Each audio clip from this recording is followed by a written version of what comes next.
नमस्कार दोस्तों, मोबाइल रपट में आपका स्वागत है। आज इस वीडियो से हम जानेंगे एमएसपी क्या है, इसे तय क्यों किया जाता है एवं कौन इसे और कैसे तय करता है। एमएसपी अभी लागत का कितना गुना और कितने फसलों पर तय किया जाता है, इसके प्रावधान क्या हो सकते हैं, एमएसपी को लेकर किसानों को क्या डर सता रहा है और साथ ही ये भी जानेंगे कि सरकारी तंत्र में यह किस तरह कार्य करता है और इसके उद्देश्य को हम आज समझेंगे। एक साल से चल रहा किसान आंदोलन 11 दिसंबर 2021 को किसानों की मांग पर सरकार की सहमति के साथ ही यह खत्म हुआ। किसानों के एक महत्वपूर्ण मुद्दे एमएसपी यानी न्यूनतम समर्थक मूल्य को लेकर सरकार ने एक सहमति बनाने की बात कही है। तो आइए जानते हैं कि आखिर क्या है एमएसपी। एमएसपी यानी न्यूनतम समर्थक मूल्य वह न्यूनतम मूल्य होता है जिस पर सरकार किसानों की फसल खरीदती है। इसे ऐसे भी समझ सकते हैं कि सरकार किसान से खरीदी जाने वाली फसल पर एमएसपी से नीचे भुगतान नहीं करती है। तो क्यों तय किया जाता है एमएसपी? किसी फसल की एमएसपी इसलिए तय की जाती है ताकि किसानों को किसी भी हालत में उनकी फसल के लिए एक वाजिब न्यूनतम मूल्य मिलता रहे। तो आइए जानते हैं कि कौन तय करता है एमएसपी। न्यूनतम समर्थक मूल्य की घोषणा सरकार की ओर से कृषि लागत एवं मूल्य आयोग यानी कि CACP की सिफारिश पर साल में 2 बार रबी और खरीफ के मौसम में की जाती है। गन्ने के समर्थक मूल्य गन्ना आयोग तय करता है। तो कैसे तय होता है एमएसपी? खेती की लागत के अलावा कई दूसरे फैक्टर्स के आधार पर CACP फसलों के लिए एमएसपी का निर्धारण करता है। CACP एमएसपी की सिफारिश करने के लिए किसी फसल की लागत के अलावा उसकी मांग व आपूर्ति की परिस्थिति, मार्केट प्राइस टेंडर यानी कि घरेलू और वैश्विक और अन्य फसलों से तुलना पर भी विचार करती है। उपभोक्ताओं पर एमएसपी के कारण महंगाई और पर्यावरण पर मिट्टी और पानी के प्रयोग पर प्रभाव के अलावा कृषि और गैर कृषि क्षेत्र के उत्पादों के बीच के कारोबारी शर्तों पर भी विचार किया जाता है। सरकार इन सुझाव पर केस स्टडी बनाने के बाद एमएसपी घोषणा करती है। अभी लागत का कितना गुना है एमएसपी? 2004 में बने स्वामीनाथन आयोग ने एमएसपी तय करने के कई फॉर्मूले सुझाए थे, जिसमें डॉक्टर MS स्वामीनाथन समिति ने यह सिफारिश की थी कि एमएसपी औसत उत्पादन लागत से कम 50% अधिक होना चाहिए। वर्ष 2018 से 19 के बजट में मोदी सरकार ने एमएसपी को उत्पादन लागत का कम से कम 1.5 गुना करने का ऐलान किया गया। किन फसलों का तय होता है एमएसपी? फिलहाल 23 फसलों के लिए सरकार न्यूनतम समर्थक मूल्य तय करती है। इसमें अनाज की 7, दलहन की 5, तिलहन की 7 और 4 कमर्शियल फसलों को शामिल किया गया है।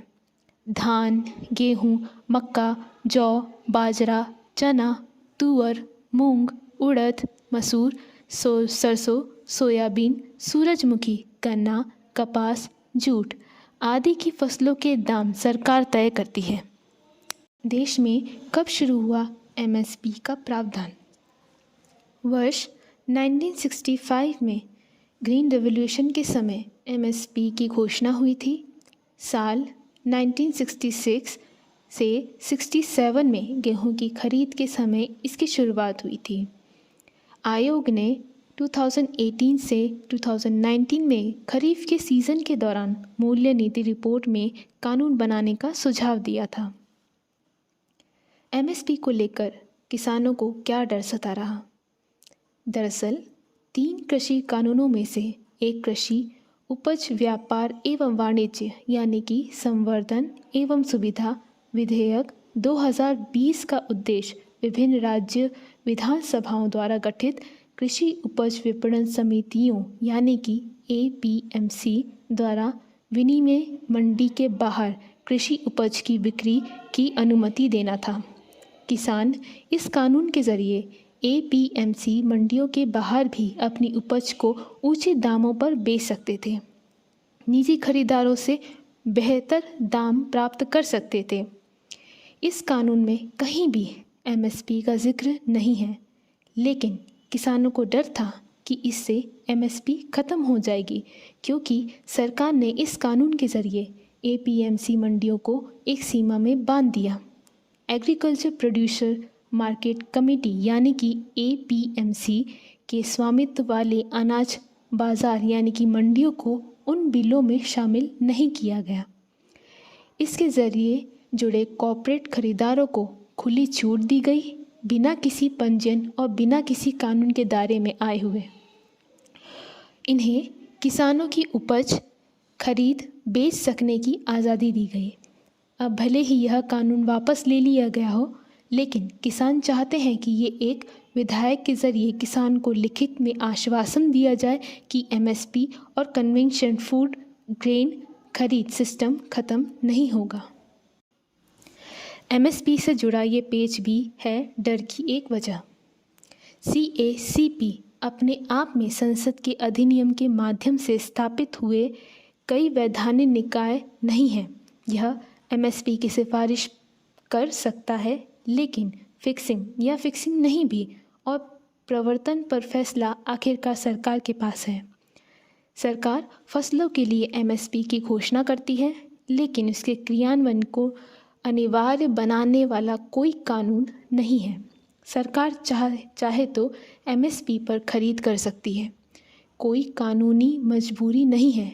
ना ही यह दूसरों को, जिसमें निजी व्यापारिक संगठन खुदरा विक्रेताओं, प्रोसेसर या निर्यातकों को भुगतान करने के लिए मजबूर कर सकता है।